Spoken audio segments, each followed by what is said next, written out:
नमस्ते। Acupoint official channel में आपका स्वागत है। मेरी वीडियो लास्ट तक ज़रूर देखिएगा, उसको लाइक कीजिएगा। मेरी वीडियो सभी हेल्थ से डिपेंडेंट रहती है, तो आपको हेल्थ से रिलेटेड आपको कोई भी समस्या अगर समझ में आती है तो इसीलिए कमेंट बॉक्स में कमेंट ज़रूर कीजिएगा। और अगर आपने मेरा अभी तक चैनल सब्सक्राइब नहीं किया है तो सब्सक्राइब कीजिए। सब्सक्राइब का बटन अगर आपका रेड है तो उसको क्लिक करके ब्लैक कीजिए और उसके बगल में जो बेल आइकॉन है उसको प्रेस करके ऑल नोटिफिकेशन को ऑन कीजिए, जिससे मेरी अगली वीडियो आएगी उसका नोटिफिकेशन आपके फ़ोन पे आ जाएगा। और अगर आपको मेरी वीडियो से आराम मिल रहा होगा तो इस वीडियो को मेरी ज़्यादा से ज़्यादा शेयर कीजिए। और अगर आपने मेरी पिछली वीडियो नहीं देखी है तो उसका लिंक भी मेरे डिस्क्रिप्शन बॉक्स में दिया हुआ है, उसको आप ज़रूर देखिएगा। आज की मेरी वीडियो का टॉपिक है, आप घर बैठे बीपी मशीन द्वारा किस तरीके से अपने बीपी को नज़र रख सकते हैं, इस पे डिपेंडेड है। कभी कभी हमें उलझन महसूस होने लगती है, हमें घबराहट हो रही है, हमारा बीपी बढ़ा है या घटा है।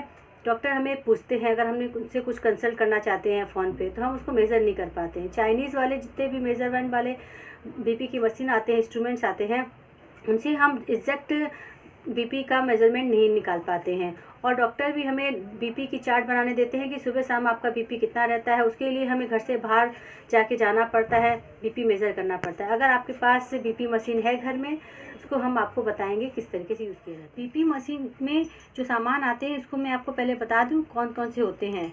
ये है, इसको आला भी बोलते हैं हिंदी में, और इंग्लिश में स्टेथोस्कोप भी बोलते हैं। और ये मेज़रमेंट के लिए पट्टा होता है जो स्लिप्स में बांधा जाता है, और इसमें 2 पाइप्स निकलते हैं। ये जो मशीन होती है घड़ी वाली मशीन, इससे हमें पता लगता है कि आपकी बीपी कहाँ पे है, अप कौन सा है, डाउन कौन सा है, ऊपर का बीपी कितना है, नीचे का बीपी कितना है। इसमें आपकी गिनतियाँ लिखी रहती है घड़ी की तरह, जो समझ में आ जाती है कि कहाँ कैसे है। इसके साथ ये पंप है। पंप को भी, इसमें ये जो नॉब होता है इसमें बहुत ध्यान देना पड़ता है कि नॉब को एक तरीके से घुमाया या फ्री किया जाता है।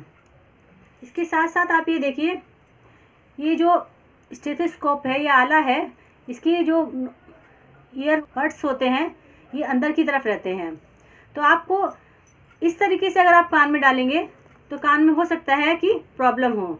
आप इसको इस तरीके से डालिएगा बाहर की तरफ। ये आपका जो एंगल है दिखाई दे रहा होगा, ये बाहर की तरफ हो।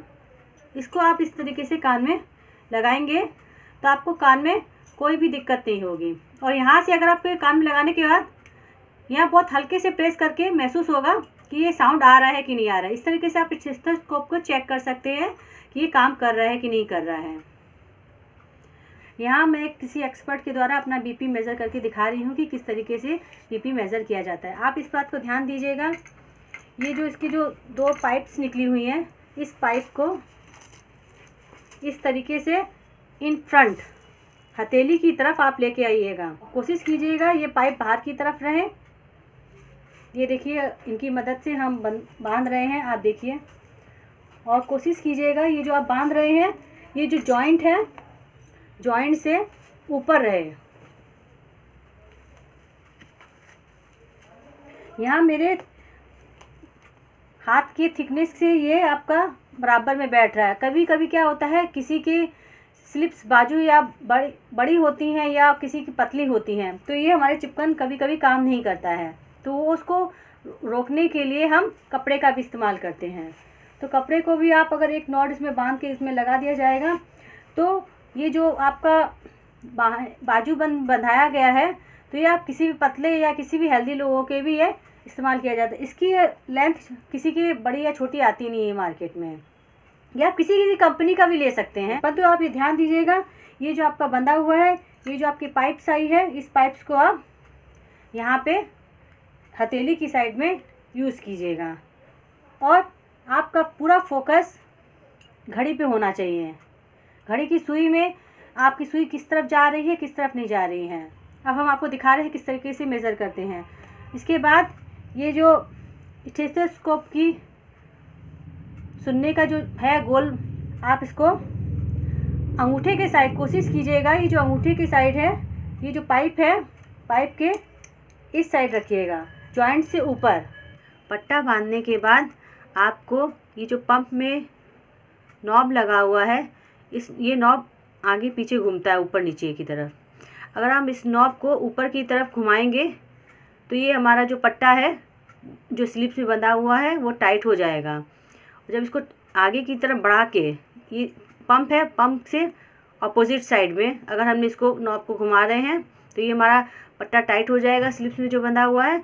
फिर आप इस पंप को आप इस तरीके से करेंगे, पंप देंगे तो वो जो सुई है घड़ी की वो आगे की तरफ बढ़ने लग जाएगी। और यही नॉब जब हमको रिलीज़ करना है नापने के बाद, तो इसको अपनी तरफ पंप की तरफ इस तरीके से अगर घुमा रहे हैं तो ये पट्टे की जो हवा होती है वो निकल जाएगी। ये देखिए मैं आपको दिखा रही हूँ कि जब इसको प्रेस किया जा रहा है तो ये सुई जो है घड़ी की आगे की तरफ भाग रही है। आप इसको देखिएगा, इसको 210 तक लेके जाइए, 210 या 20 तक। अगर आपको जी घबरा रहा है या आपको तबीयत दिक्कत दे रही है और स्लिप बाएं तरफ दर्द भी हो रहा है, डॉक्टर कहते हैं कि बीपी क्या है, परंतु आप इस बात का ध्यान दीजिएगा। यहाँ मैं अपना बीपी नपाते हुए बात कर रही हूँ, परंतु पेशेंट को कोई बात नहीं करना है, नहीं तो ये जो साउंड है वो स्टेथोस्कोप या आला के द्वारा जो डॉक्टर है या एक्सपर्ट है उसको समझ में नहीं आएगा। इसीलिए जो बीपी नपा रहा है वो एकदम साइलेंट रहेगा और अपना बीपी को इस तरीके से मेज़र करेगा कि किस तरीके से ये सुई कहाँ जा रही है। जब ये नीचे जाती जाएगी हमको कान में विशेष ध्यान देना पड़ेगा कि कहाँ पे हमें बीट्स या धड़कन सुनाई देगी।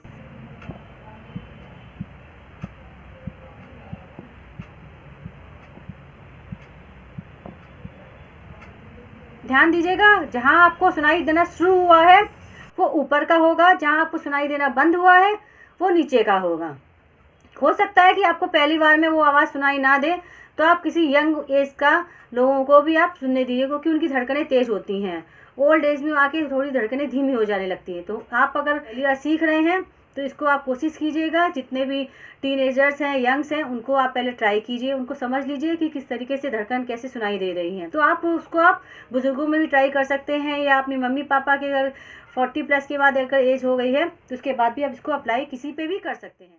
जब इसका आपका मेजरमेंट हो जाए तो ये जो आपका ये नॉब है पूरी तरीके से अपनी तरफ खोल देंगे, तो आपका ये पूरी जो यहाँ हवा भरी है वो रिलीज़ हो जाएगी।